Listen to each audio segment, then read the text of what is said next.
must be the promotion of world revolution and a one-world communist state. An economy driven by slave labor from the gulags, to build a global empire that encompassed the captive nations of Europe, the Muslim republics, and now outposts throughout Central and South America, Asia, and Africa.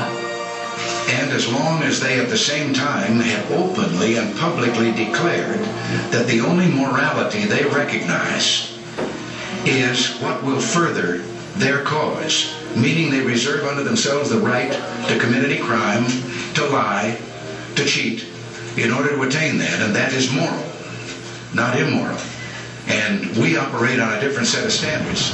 The defense would now like to call Mr. Rick Ross to the stand.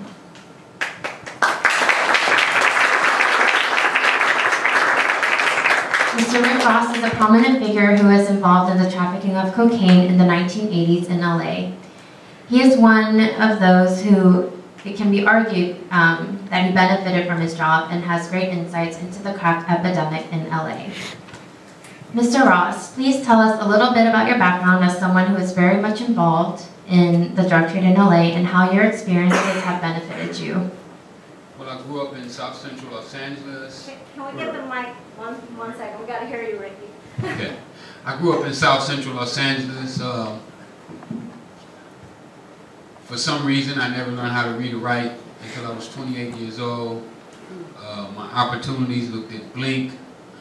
I was a striving athlete who, at one time, had all intentions to do the right thing. I can remember at one time in my life wanting to be a cop, or a firefighter, or maybe even an airplane pilot. But after I couldn't fill out an application, all those things changed. And what I noticed was my opportunity was an opportunity to sell cocaine. It was so profitable that I couldn't believe it. I was like, wow, when my friends first showed it to me. He showed me a piece of cocaine that was about the size of a match head, and he told me that it was worth $50. I was blown away. How could it be for something so small to be so valuable? And that was my introduction. I didn't think I was going to live past 24. Going to prison was not something that I was worried about. I mean, I was prepared to go to prison. I knew I was going to go to prison. But it didn't deter me from what I was doing because I felt that that was part of my culture. All my big homies went to prison, so I'm supposed to go to prison too. Well, I want to be the one who changed all that. I want to be the one who let these kids know that even though you're at the bottom, even though they consider you dirt, that you can still rise up to the top, that you can go as high as you want to go, and not to let anybody else stop you, and stick with what you believe. Well, since I've been home, I've been doing that. I've been traveling the country speaking. I learned from reading The Richest Man in Babylon. So if you get a chance, well, you should, not if, you should read this book because I believe that these books are the books that will help us get back on track.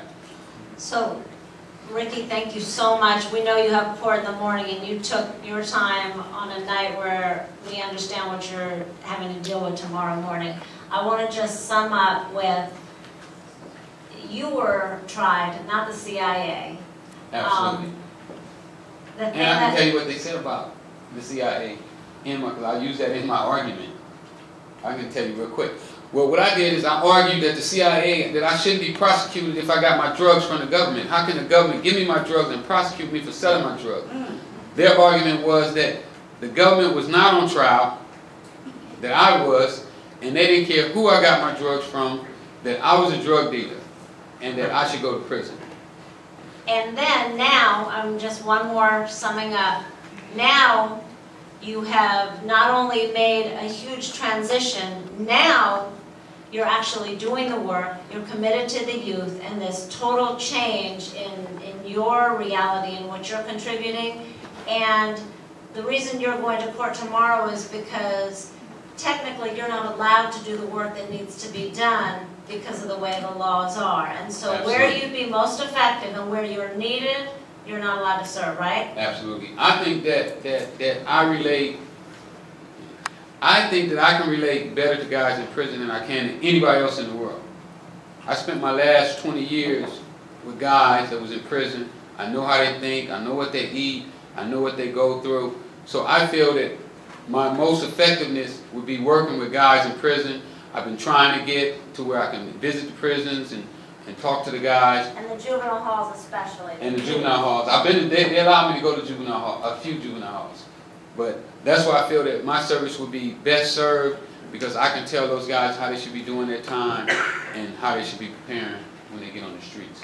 But I'm not allowed to associate with felons. They don't want me talking to anybody with a convicted felon. And I think they say it's maybe like 40 million people that has either been convicted, on parole, or probation in this country.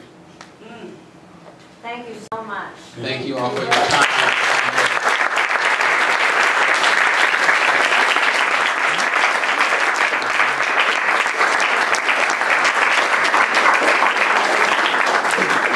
And that is the basic upshot.